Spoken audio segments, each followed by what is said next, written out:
Okay, welcome to another edition of Field of Dreams on ACTS Television Network. My name is Steve David, and with me is my two co-hosts, Everett Galley Cummins and Maylie Atten Johnson. Joining us today, we have three guests. We have Leroy Dillion, we have Ron LaForest, and I have Narada Wilson. Always forget your name, Narada. Narada Wilson. Thank you guys for being here. Welcome. A pleasure. Thank you. Today we want to talk about professionalism in football. And this is a show we talk football and football only. All about football. So my first question or thought to you guys would be, what do you think is the difference between being an amateur and a professional, or what it takes to be a professional if you're an amateur? So we're talking to the kids and whoever else out there. And All right, Steve, I'll go. I think for me personally, being an amateur, because I've never signed a professional contract. And I think when you want to become a professional, you have to think like one and act like one. And a lot of the players in Trinidad and Tobago, they don't understand that, being a professional is not only about money, it's a mindset. And for me personally, I've always, carried about myself in a professional way, even though I have never signed on a dotted line. It have times where, Caledonia is training Carnival week or Carnival Tuesday for the Caribbean Cup, and myself and Tasha St. Louis, they're training with them.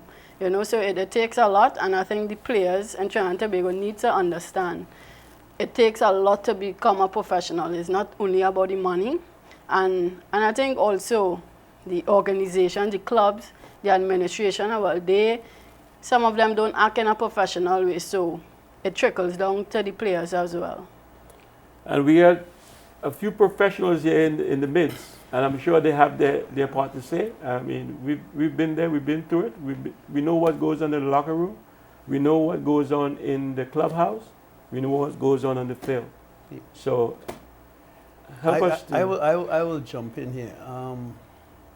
I agree with what she's saying, but I go a little bit deeper than that. It starts with your attitude from this level as a young person. It starts in your school. It starts in your training session with your clubs. That's where it starts. You can't wait until you become a grown person and then try to teach you professionalism. It doesn't work that way at all. Just like everything else in school. You learn here, and as you get older, you branch off to whatever profession you want. The attitude from here must carry on all the way through your life. Professionalism is something simple as far as I'm concerned. It's hard work mentally. You have to be mentally strong. Number one, you have to have talent. You have to have talent. If you don't have talent, you can train every day. It doesn't mean anything. Find what you're good at. Aspire to become the best person you can all the time, regardless of what people say. You'll never make it. If we have a bad connotation here in Trinidad and Tobago with parents telling the children they can't do this or you shouldn't do that, and that resonates with a child as a young child growing up. Never give up. Never give up.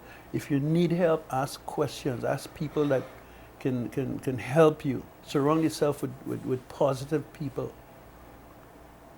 And as far as I'm concerned, from then, you find a Ron LaForest, a Steve David, a Galley Cummins for football, and I don't remember, I forgot your name, excuse me. The young lady here, and have them help you. They've been there. Learn from your elders. Learn. There's a lot of information upstairs with the mature people, not elders, the mature people. Learn.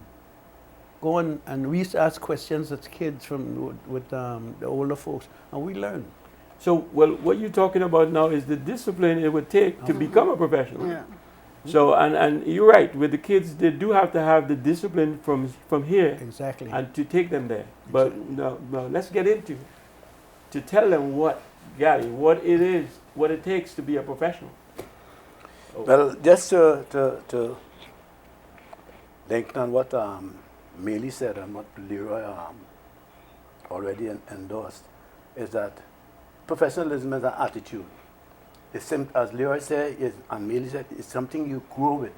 It's like something you go to the playing field. It's about time. It's everything to do with your development. I remember back in 1967 when Leroy, Archie, Dan Stedman, and myself, I think we were about the first guys coming out at the colleges league to sign a professional contract. I went to Atlanta and they went to New York. I went to the Atlanta Chiefs and they went to the New York Generals. And my first season, I didn't understand what I understood. I had all the qualities to be a professional player, but at the end of the season, when the coach did an evaluation on me, he said to me, he said, next year you will be a seasoned professional. You know you are a very good amateur. And he wasn't talking about my attitude, he was talking about my playing experience, because that is also an area people today call themselves professionals, as Leroy said. Some of them can't even trap the ball, or they get in front of the goals and miss occasionally. I mean, but to be quite honest with you, I have lived that way, and the endorsement, see, we have Mr. Ron Lafferty, who has also lived that way, and we have a kind of attitude that people feel sometimes you're arrogant because you don't live like other people. That's confidence. It's confidence. Yes. And like people might say, listen, man, we having a big party, and I say, well, listen, I don't drop by, but I have to go. Yes. Sometimes I pick myself up I remember training 3 times a day, and people say, is this guy going crazy? No, I was working on my craft. And I sure I speak for everybody here, Mealy and Ron and Leroy, you know. And as I said, I'm so happy today in this segment of the program to see that the 4 of us, Steve, you, Ron, and Dilly, and myself, was on the 78 World Cup team, Right. on the team Together. Now we are here telling people out there what it is. You know what I mean? To achieve that kind of goal, to achieve these goals. And I just want to make one statement before I pass on to Narada, is that something about our professional league here, we seem to be breeding a kind of a professional player that cannot meet up to the kind of expectations that we have out there. We're going to help them. We That's have why to help we are them, to help because them. I was at a game just recently. I think we played Panama, and I didn't go there to see Panama, but I ended up seeing Panama because Panama had about 75% of the ball. And you know, it's not. I know they were trying out players and doing different things. You understand? I went there specifically to also see a youngster that plays with Dilly's team, Steve, your team, point. I think his name is Joseph. Marcus Joseph. And I didn't think I saw him.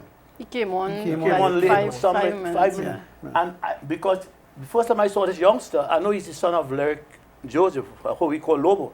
I practiced against him when I was at UTT, up at UTT's ground. And this guy was like scoring goals. I thought he was by guess until he did it again. I wanted to see him at that level because, as I say, we have coaches in Trinidad and we have players who look very good at club level. But as we all know, when you go to international level, it's something completely different. Okay, as we go through this program, let's take it in so we can kind of take them through the steps of being a professional. All right, so let me hear what you had to say, Ron, and you had to say, Narada, and then we would break it into steps as how. Of course. What we think. Let me use me as an example. I came from a fishing village in Caranage. I was 14 years young. You know, I received a scholarship from Belmont. And I've been hearing about Leroy DeLeon and Gally Cummins and Steve David and these type of people.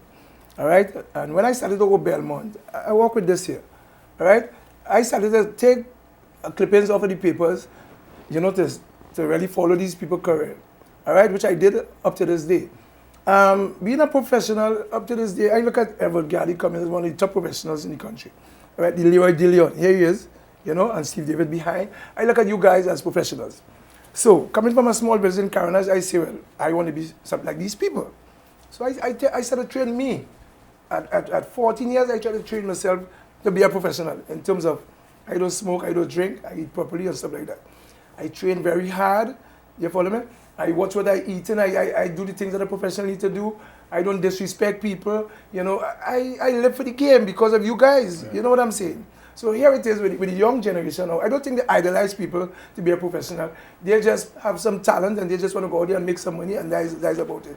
But from my perspective, I really look up to you guys, and it's a pleasure. Me, who I turn out to be, is to you guys, which I respect very much. Thank you. I think I'll have to go along the lines, Mr. Ranlafoy, because it was something I said on a program recently. We don't give the youths an opportunity to see what it takes to be what they want to be. So you have a 5-year-old kid that you tell, hey, you can be a professional footballer one day. You can make a lot of money, you can have a good living, but they don't see anyone that has done it. We don't bring back the players that have done it before to show them that it's possible for somebody in your community, somebody that came from your background, somebody that went to the school that you went to do the great things that you see on TV. We see things so far ahead. We see the Cristiano Ronaldos, you know, guys who are way out of what they could actually see around their community and expect them to reach there. So the first thing, I believe in being a professional, you have to have a goal, you have to have a dream, and you also have to know what it takes to reach there. So no matter what, it could be any job. If you want to be the best lawyer, you need to know you need to go to X school, you need to probably go along these lines, whether it be criminal, corporate, if you want to go, and, you know, go behind certain cases, read of certain cases or lawyers that were better than you or you would like to aspire to.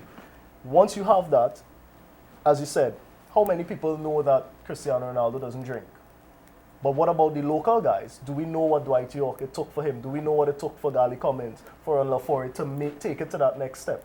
We give them a limited vision and expect them to think beyond. They don't see what the Pro League really has to offer. I tell people one of the biggest things that I ever did when I wrote an article for FIFA was make it known. You have to make it known what these guys did. We need to know the stories, the hardships, the luxuries for them to actually aspire to something. In Brazil, for example, all the kids know they want to be footballers because they believe that they will become wealthy, they can take care of their families, they'll be able to travel the world because they see it from guys who lived and grew up with them to become guys that they're watching on TV today. We don't have that. You know, go ahead. No, that was same like what Narada is saying. A lot of players don't think outside of Trinidad, right? Because some of them haven't experienced the lifestyle outside of Trinidad. For me, it's not until I left Trinidad to head to the United States is where I get a different perspective on life on a whole. And, you know, even after college is when I trained with Atlanta Beat, you know, one of the professional team that was in the women's team.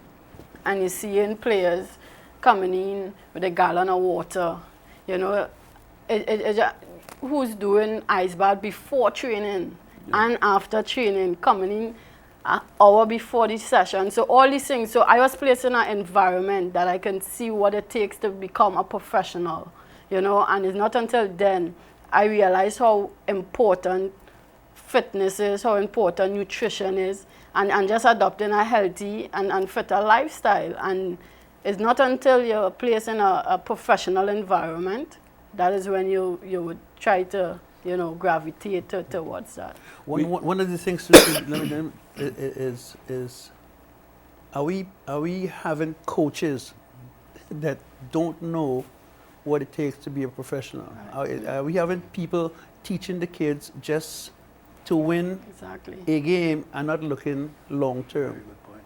See, I'm the interim coach right now of Civic. And this is where I'm going. I am going out of the box. I'm telling these guys, you could be this if you want it. I am here to help you. Of course. And it's not that I'm just saying that, I've experienced it. I experienced it for a long, many years, coaching, playing with youth. So I know what it takes. And I'm giving them the opportunity now to do that. In the interim, we're winning games. The whole attitude changed, Right. and they started enjoying the game now. Because now they're looking outside of the box. They're not just looking at football in Point Fontaine in Trinidad. And again, my question is, are we having coaches that cannot articulate to these and tell them the importance of being a professional? Okay, guys. At this point, we need to take a break. Viewers, we'll be right back after this short break.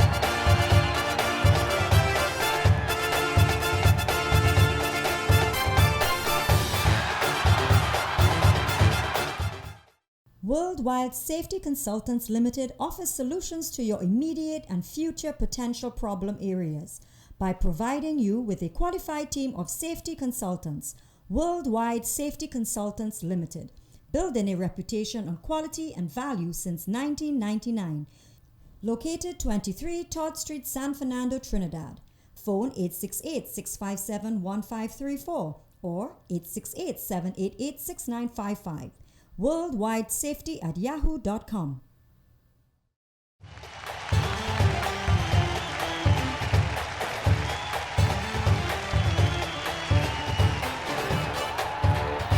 So welcome back, viewers, to Field of Dreams.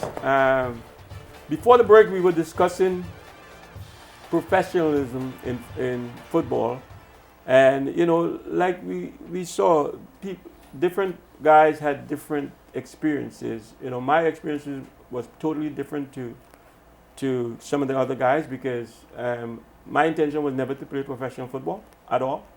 I was just wanting to be the best I could be in this country. And when I was offered a professional contract and I was in the police service, I went to my superintendent and, you know, and discussed that with him hard because I really didn't want to leave the service to turn professional and then a year later end up not doing nothing.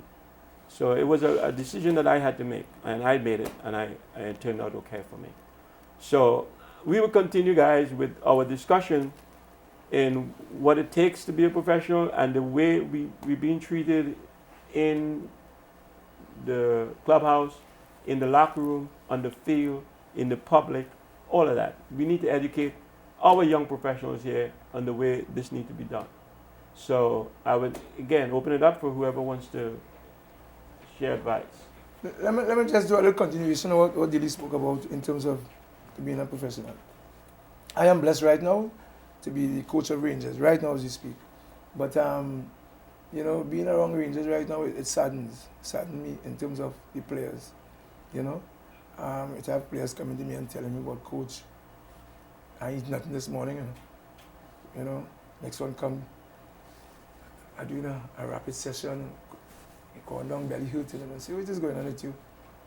You eat at doubles this morning and that kind of thing." No, I laugh, you know, that's it. So the professionalism in Trinidad and Tobago, it saddens. It saddened me knowing that where I came from and who I look up to, you know, to where we are right now, you know, it's a long, long, long way off of being professional. So go ahead, tell them your experiences, what you think, you know, that needs to be developed. Well, as I said before, when I look at, I must call your name, Gary Cummings and Steve David, but I didn't have much around Dilly. You know, Dilly comes later on, but I always heard about him, you know, but to say being a professional, I had dealings with you and Gary Cummings because I played with you all also. You know, when I look at you guys, you know, I say, but this is the way to go. You know, your mannerism, your personality, the way you train and stuff like that. And I put this inside of me, and I know this is the way to go forward, and this is the way I went forward, you know. But the younger ones now, I don't think they have much to look up to in terms of idolizing local folks, you know. So that is a minus for us right now in this country, Steve. So that's why we have this program here, guys, right? So we can share our knowledge down to the guys who need it. So like Melly was saying, people walk in with a jug of water, which they do, and sometimes is water with whatever they want to put in it, so they can be, you know, be supplemented the way they want to be supplemented. So I mean, there is a lot of things, how they eat, how they train, how they do it. So let's educate. Yeah, nutrition is a huge part of it, but I would say, you know, professional, you have to be able to sacrifice things that you may not want to sacrifice, or do the thing that you see your friends doing, going parties. You know, some of them smoke, you know, these things you have to give up in order to get on that track to professionalism. You understand? It's doing things that you've never done before. And it is, again, it's just a mindset. And obviously, if you don't know better, you can't do better. So somebody or coaches, or I mean, sometimes the coach and them probably don't even know how to do better. So they need someone to help them along the way as well. You know, when I turned professional, I had a guy named Warren Archibald who was my mentor. Right. And Archie says there's a trick in the trade. Every trade has a trick. He says a carpenter, a boilermaker, iron worker, whatever, a laborer, there's tricks in every trade. And when I got my first paycheck, and I said, actually, I'm going to get this every week, whether I play or not. He says, yep. He said, I says, well, I don't need to try as hard. He says, You see that bench where everybody's sitting there? They're going to replace that next season. So you better make sure you don't end up on that bench. So then something about clicked, and I said, oh, okay. So you have to always get your game better, because everybody looking to take your game, or take you out of your position. So it's competition within the ranks. And that I learned you had to, if the coach said do 10 push-ups, I do 12. So I 2 push-ups better than you. And that is it within the ranks. Our mindset. And so that is what makes me. But all that started as a young fella. It's a learned behavior. The discipline. It's a learned behavior. Nutrition should start in school. You can't wait until a guy is older to say, hey, well, you had to change your attitude. It's too late. Everything starts here. That competition you're talking about, Steve, I remember us growing up and you always fighting for a spot. Yeah. You always fighting for a spot. So, and I'm just like you. I never wanted to go abroad and play professional football. I never. But it happened. Okay. And then you learn how to eat properly. Yeah. But you have to start small. Everything home was cooked. When we were growing up, it was cooked. True. As a matter of fact, Roy, when we playing against teams from Port of Spain, we said, they can't beat you guys. Them fellas don't eat in the parlor. They don't eat some food, right? It's true. Yeah? That same mindset, what Meeting talking about it, that same mindset. This morning was a perfect example of this mindset. You know, my past experience of being in the army and stuff like that. Smell. Gary called me and told me to come down by him for 9 o'clock. All right, my mindset as a player, it instilled in me. You know, when it was 8:30, I waited for Gary Cummins. Yeah. Listen to me, God. You're talking about professional football, you want to be a professional. 8:30, I waiting for Mr. Gary Cummins. All right? Pick up the telephone. Hey, Gary, what's going on? I say, I'm here. 8:30. Mindset you're talking about, right? So we had to wait. Gary said, give him 10 minutes. 10 minutes time, Gary come. And he said, I'm waiting on some guy, and it was just him. All right? So I started to get upset now. No disrespect to you, because my mindset, the way I train, I remember playing games before. The night before I played the game already. You follow what I'm trying to tell you? So this is still in me, right? Yeah. So here it is, 9 o'clock. We're waiting for this gentleman here. So I said, Gary, what's this? You know, we're not supposed to be waiting for him. You know, this kind of way. All right. And Gary said, give him a few minutes. All right. Mindset, smell. I turned right away in terms of, I didn't grow up that way. You follow me? Being a professional, time is time. Right. You follow what I'm trying to tell you? It's not as you mentioned, just money alone, you know. Right. You know, 9 o'clock is 9 o'clock. The things they eat, the things they do, and that type of thing. So the young ones, I think we have to instill these things inside of them in terms of is a holistic things you have to get towards them in terms of you want to be a professional. This is the way I have to go. But you know, just touching on what you said, each of these characteristics that we would touch on, there had to be some sort of repercussion if you didn't adhere to them. So for example, you know, you're saying the diet, but you know, some of these guys aren't eating well, but they're still playing. So what are you really teaching them if they go onto the field and play 90 minutes, they score a goal and there's no punishment? There may be a possibility of a fine, but money isn't really a big issue at times if you're going to just take away 10% or something. They may skip on that. The time, reaching early or late. There are a lot of things when I used to bring foreign players into the country. A lot of coaches would always tell me the reason why they accept the foreign players is because they're guaranteed if they have training 7 times a week, they're going to come early 7 times a week, and they're going to come 7 times. The locals, there's a chance you'll miss 2, and they may come late for 3. That's true. That's the reality. But what are we, when they reach late, what is the repercussion? I always remember one thing Mr. Skeen told me one time. How is it that we never late for a flight? How is it could be raining, it could have a storm, but yet still we reach in the airport to get our flight? Why we don't miss it? Why we don't reach half an hour late or an hour late? For some strange reason, nobody wants to reach late for that, but they could reach late for training because of rain, right? But there's no sort of repercussion for, you know, your actions. And I think diet is very important, but we need to show a player that with that diet, you may have a prolonged career.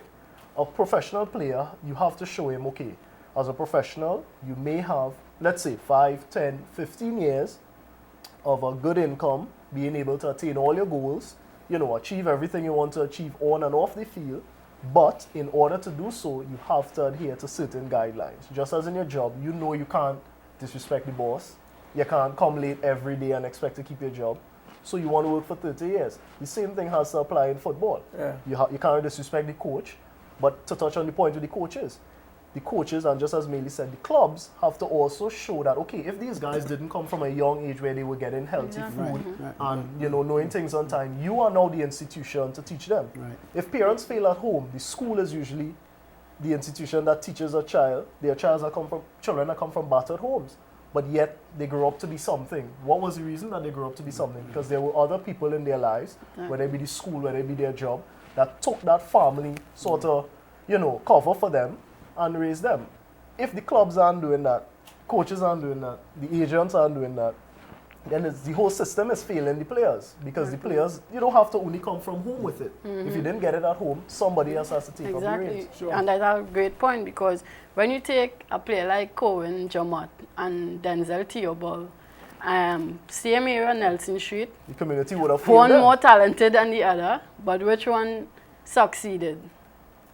The one with the less talent, but he ended up becoming a true professional, whether it was in his later stage of his life, but he became one.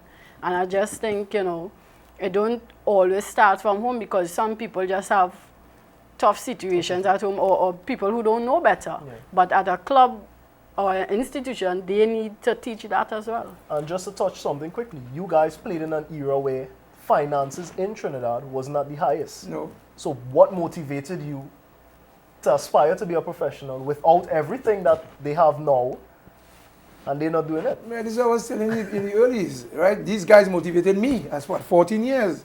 You follow me? So I don't know, this generation, they have everything. You see, you don't have the Dwight Yorks and this one and that one coming back to show, these are the things you need to do to become a professional. The Do you selfish, think you they could keep call these 3 things of to the players themselves. on your team right now who could show you clippings of players that they, just how you have yours? Who you they think you could admire. find? There's Yeah, only who one they man in looked up Trinidad do to. that right now, that's me. Yeah, but You follow me? as Steve was saying, I want to look outside a little bit. I remember signing a 2-year contract at Veracruz in Mexico.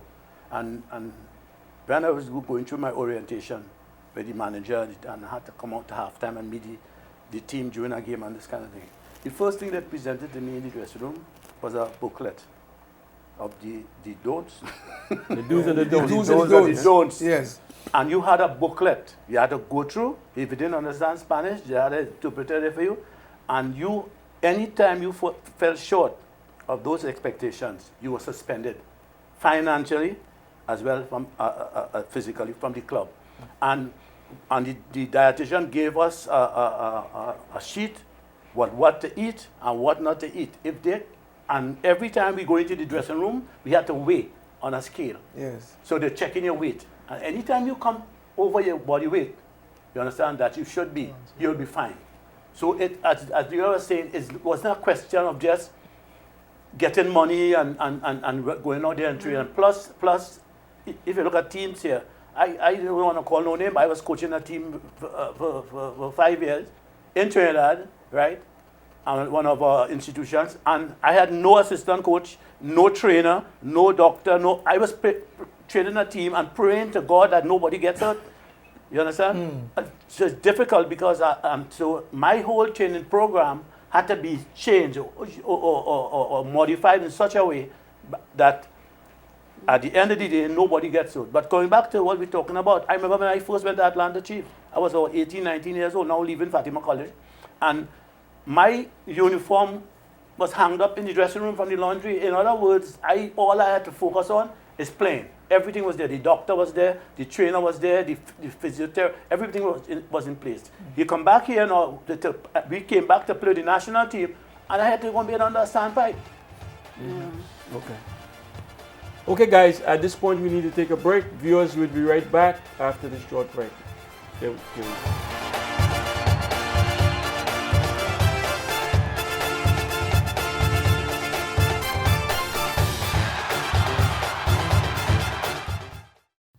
Worldwide Safety Consultants Limited offers solutions to your immediate and future potential problem areas by providing you with a qualified team of safety consultants.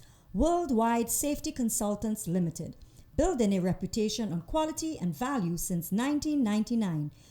Located 23 Todd Street, San Fernando, Trinidad.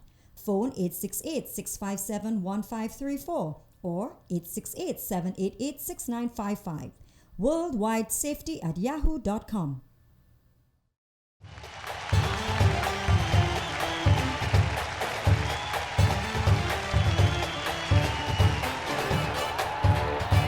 Welcome back, viewers, to Field of Dreams. This is Axe Television Network. Before the break, we were discussing professionalism in football, and we were making a point. Who was making a point at that point in time? Anyhow, one of you guys were making a point about what it takes and off the field activities and And in the we talk locker about room and all nutrition. different things. We talk So about for an- nutrition. Right, Steve. Let Yeah. me say, for me, when I was on the national team, early stages, 14, 15, go straight up. You know, after every training session, I live in the West. We used to go by South Key to get KFC after every single session. That was normal for us, right? And 15, 16, you know, they used to call me chubby because I was talented, but chubby. You understand? And not until as I said, I left Trinidad and Tobago, I understand the importance of eating healthy, nutrition, hydration, working hard, you know, and fitness. And, you know, that the decision for me to leave Trinidad was the best decision I've made thus far, you know, because it gave me a whole different perspective on life in general. And I think that attributed to me having a professional mindset. And that's some of the things that I want us to educate the people with, because, I mean, not only diet and how you live your life and the changes that you have made to make that happen and all of that kind of stuff. There's something that, you know, a lot of people don't look back at, and it's something even in Brazil they use. Trinidad's football in the early stages was a military-based style football. In terms of, most of the guys went through the military, whether it be the army, they went through the police service. So there was that sort of training from having to respect your superiors, eat on time, time management, fitness. That is what the football was based around. Even if it was a team of 15 players and 10 were, the other 5 had to do the same in order to keep up. All right. Today, not many of our players go through that. So you find we don't have a regime. We have a lot of educated people in this country. Persons have gone abroad and studied, but we don't have them in the field. There's no way we could still have players eating a certain diet when we have at least 100 sports nutritionists that have studied abroad and came back to this country. We need to realize that we have to sit down and actually devise a philosophy or style or what it takes to be a professional or maintain a life as a professional in this country. Before, it wasn't a spoken rule, but it was understood based on example. Today, there aren't any examples, so we actually have to write down a concrete rule. You have to eat this, you have to train these amount of hours, you have to do this sort of program, your time management has to be this in order for us to catch up to where the world is. So, We can't just do it based on looking at other people because we don't have the examples at home. Yeah. Gary, tell the people a day in your life as a professional, what a day look like when you get up in the morning to when you go to bed at night. Well, the day started, my day for me started the day before. Right. So you start preparing the day before because you know you have to get up about 5 in the morning. I live at Donald Street, close to the Savannah was like my backyard, a stone area. So I would get up at 5 o'clock and do the Savannah with a football at my feet. Right. Right? Do it twice. And what I used to do, every little tree I saw with a little fork shape, I would chip the ball through it and run around and pick it up. Right? Then any little rail I see, I would pass the ball. So I made my training so interesting that I used to do it like a regular thing. So after that, what I would do is take the ball and master, throw it, turn, do all the different things that I could do technically with the ball. I'll do it at that time. Then I'll spend about 2.5 hours, do some short sprints. I would set up like little things. I didn't have the equipment, so I set up little things like in my yard, like hang a bicycle tire on a rope, chip the ball through it, put some stumps on a wall, and hit the ball. So it, for accuracy. And then I come back at lunchtime at about 1, 2 o'clock, and just do some change the speed and change the direction and this kind of thing, and walk, a sort of recovery kind of training around the same savannah, and then come back at 4:30 in the evening when everybody's home from work, and then put everything into practice. And that was a normal day for me, right? People started to think that something was wrong with me, right? Until I landed a professional contract. And when I got the professional contract, I started to work more because the energy, the system was different. When I went to Atlanta, I couldn't believe that after a training session, I didn't have to look to worry who washed my gears. You just throw your gears in a basket, a moving kind of basket, and then you go take a shower. It's no standpipe, it's showers. Everybody's showering together. You had to eat together. You had to do everything together. You had they give you a tracksuit. It was a sort of uniformity, not only in training, but in way of dress. You had your blazer. You had to look good. You understand? You see, like I'm looking now, you had to look good. So basically, let me wrap up. Let me wrap up. And my problem was when I came home to play. Now, after coming off that high and that understanding of professionalism, a matter of fact, before we started the season, the FBI came in and spoke to us. I wanted to know what the FBI wanted to talk to the team about. They wanted to talk about throwing games, because people would gamble and this kind of thing. And they warned us that if we get mixed up in that, what the penalties were.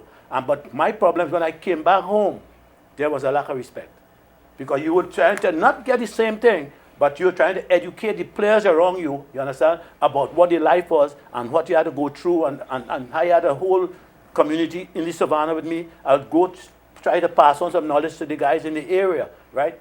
But what I realized is that in Trinidad and Tobago, professionalism is a thing of the past. People don't want to hear about it because they feel it's too disciplined, it's too rigid. It's not disciplined or rigid. As Leroy said, it's an attitude and a mindset that you develop from small. And you're trying to take it anywhere you go, not only on the football field, even with your family at home, your kids, your wife, your neighbors, whoever. Let me just touch on what Gali is saying, because I want to bring it to Trinidad. When we talk about Trinidad Pro League football, why is it that the name W Connection constantly comes up as one of the most professional teams? And I'll say because they've put a facility in place. How many people have ever, and I always tell Mr. John William that he needs to expose certain things he's done for people to understand. Has anyone gone down to Clarkson Bay and see the facility that he has down there for them?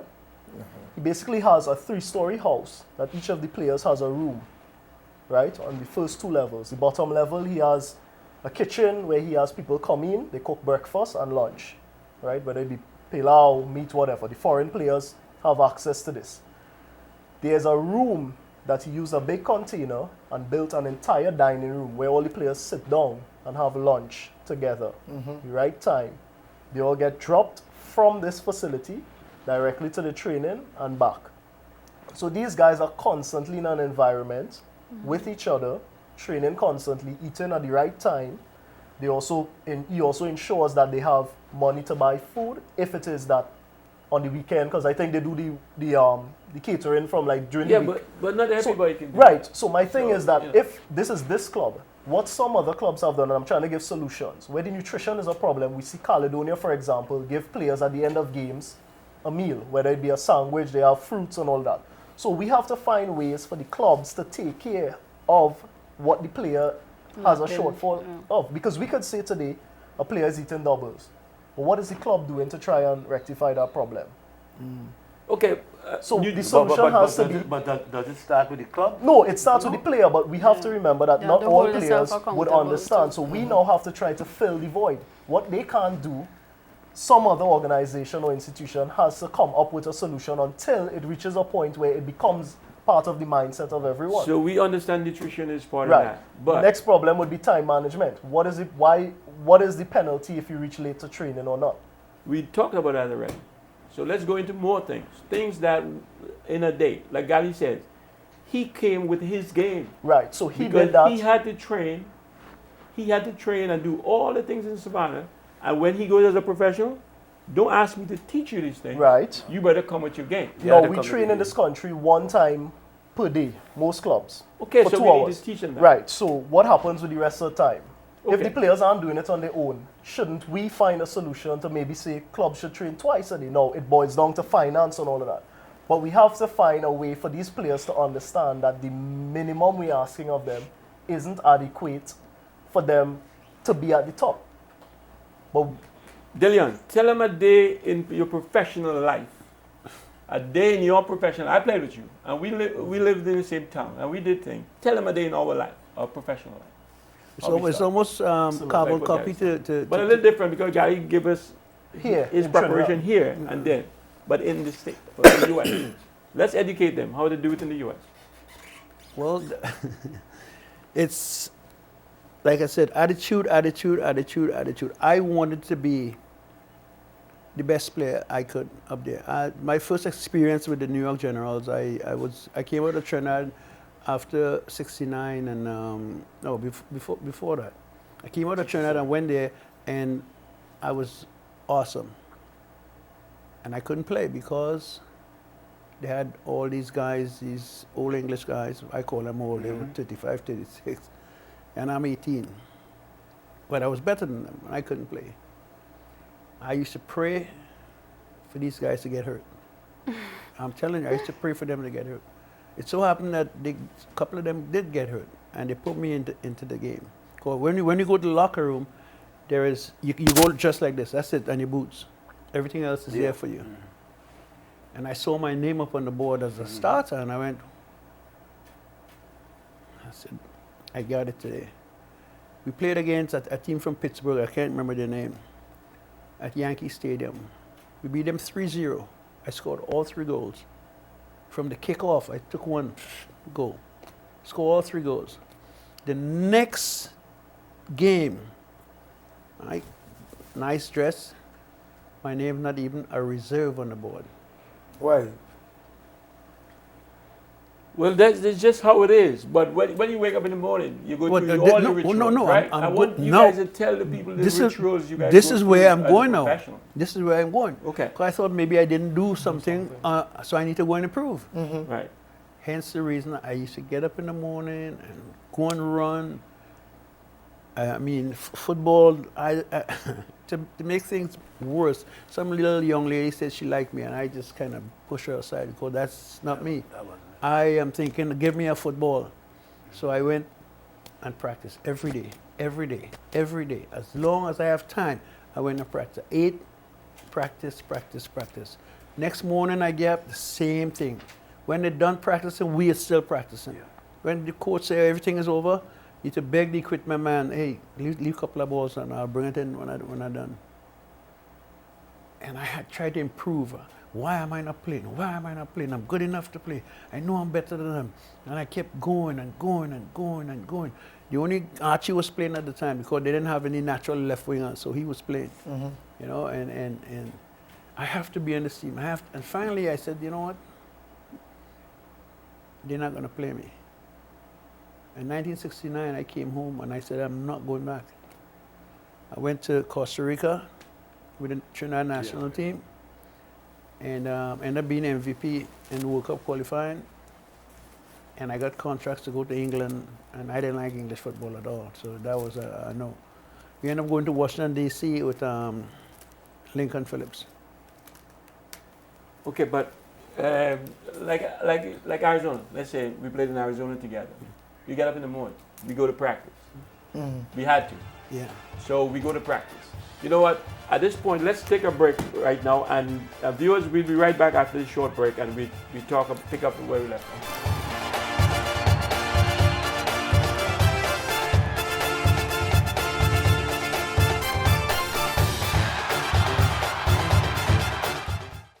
Worldwide Safety Consultants Limited offers solutions to your immediate and future potential problem areas by providing you with a qualified team of safety consultants. Worldwide Safety Consultants Limited, building a reputation on quality and value since 1999. Located 23 Todd Street, San Fernando, Trinidad. Phone 868-657-1534 or 868-788-6955. Worldwide Safety at yahoo.com.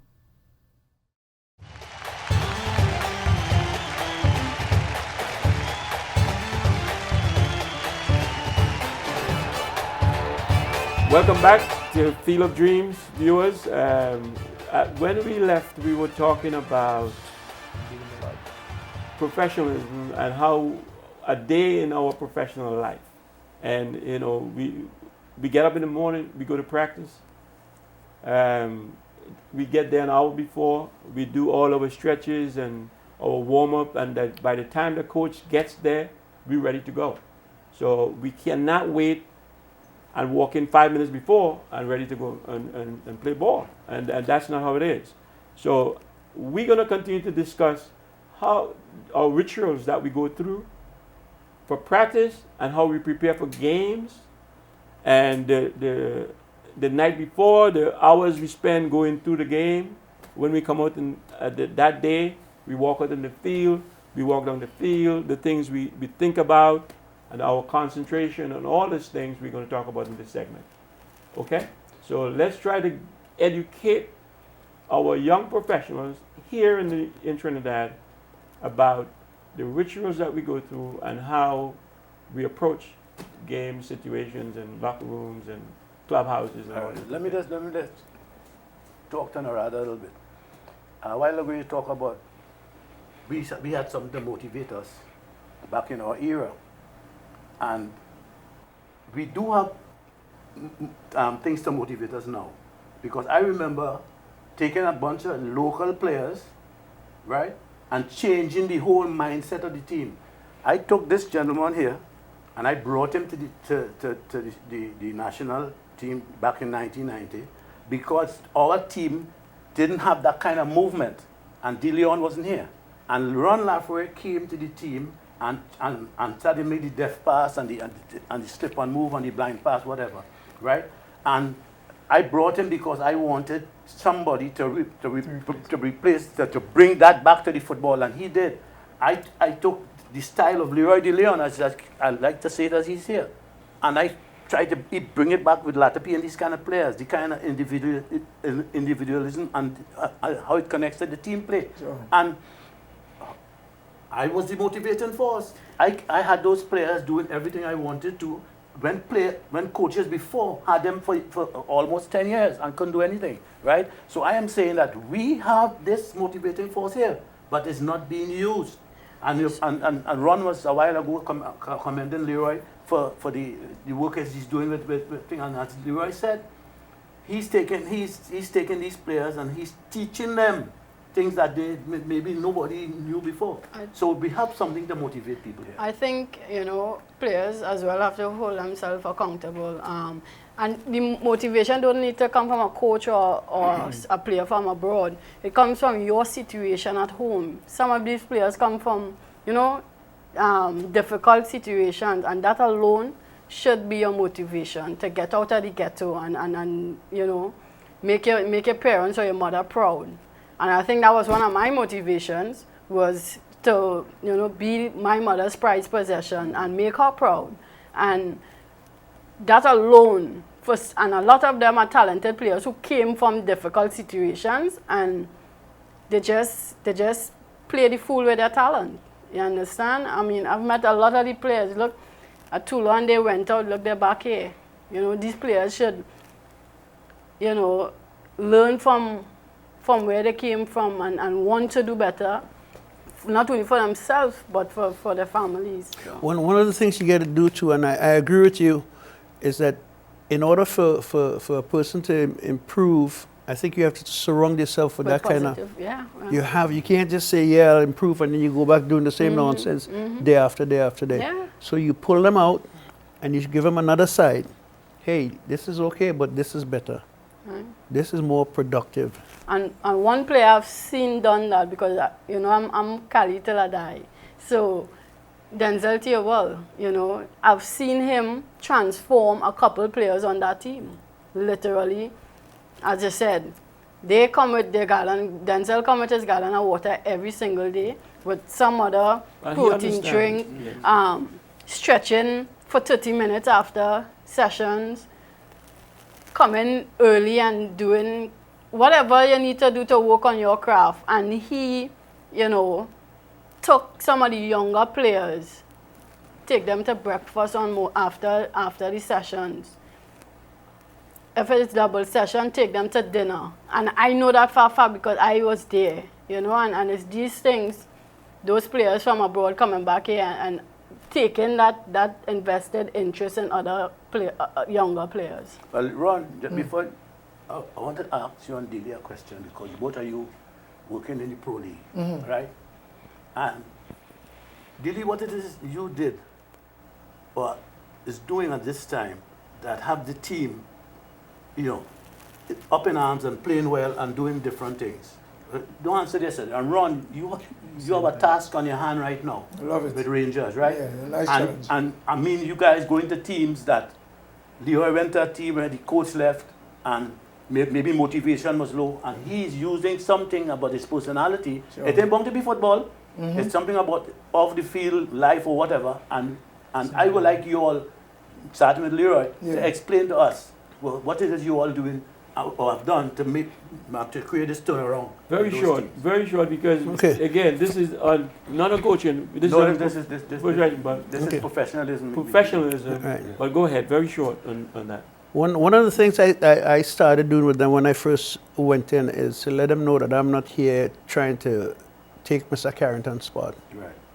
Okay, he assembled a nice group of players, and for whatever reason he left. I was hired to coach him. I gave him confidence.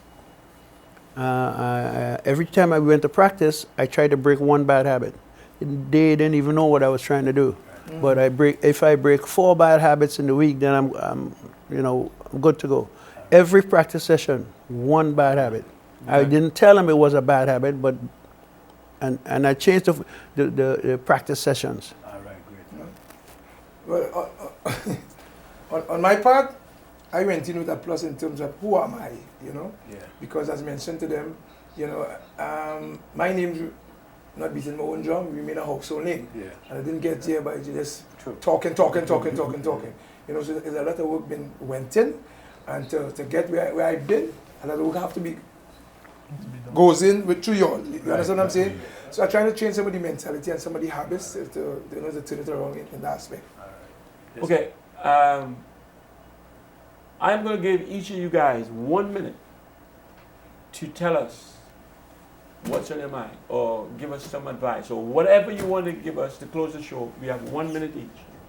Let's start with I mean, I was Gali, not you, Gali. Let's start with Melly. Well, as I started off the show with, you know, for the players out there, you need to understand that professionalism is not only about money, it's a mindset. And just surround yourself with positive individuals, and, you know, positivity will come your way. Ron? Yes, of course. Again, to the players out there, as Merlin mentioned, attitude have to change, you know. The way you live your life, you know, no matter what village you come from, you know, put your head above water, dig deep, work hard, and success will take its course. Okay, you say attitude have to change. We have to help them change it. As coaches, we have to help them change it, because some of these guys are coming from Different background. different background. That's the other thing. The young players today need to respect themselves, respect their coaches.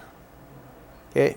And it goes vice versa. The coach has to learn to respect the players and do his or her job according to the wishes of some of these young people. I'm talking about young, I'm not talking about the professional, young people, because you don't know if this guy's had a breakfast, if this guy mother hit him, father hit him. We don't know the problems they're having outside of football. So you have to treat everybody differently. Okay. No, for me, I think the on-the-field professionalism is improving. You know, players know to come on time, uniforms, whatever. I think the problem is off the field. I think when they are not around the club and the coaches, what they do in their private time, where they be, are they training on their own? Are they eating right at home? are they, making sure that they take care of their bodies and they have the right people around them? I think the off-the-field professionalism is what would take them to the next level. Once they fix that, they're fine. If you want crowds to come back to the game, you have to have something to sell. Yep. I totally agree with you, Gali. Very, very true. Football is entertainment, just like you go to the movies. And without the talented players, we don't have it. But for my advice to the ones out there, grab a mentor. Get somebody who is a good mentor. True. And stick with them and make sure that you follow their lead. They have only good things to say. My parents always talked to me as a kid, and sometimes I didn't listen, and now I want to thank them for it. Mm-hmm. Okay, we have to close the show now. I want to thank you guys, my panel, for giving us such good advice and trying to educate the public out there and things that they need to do. I want to thank Axe Television Network for giving us the opportunity to bring this show to the viewers. Thank you, viewers, for letting us into your homes. And every night or every Monday night on Axe Television Network, and stay tuned and keep turning us on and keep listening to the things we have to say. Also, don't forget, you can join us on our Facebook page. You can see the show that we post there as well. Also, you can email us at fieldofdreamstt@gmail.com. And like I said, every Monday night we on Axe Television Network. You can view us. My name is Steve David, and at this point, I've got to say good night.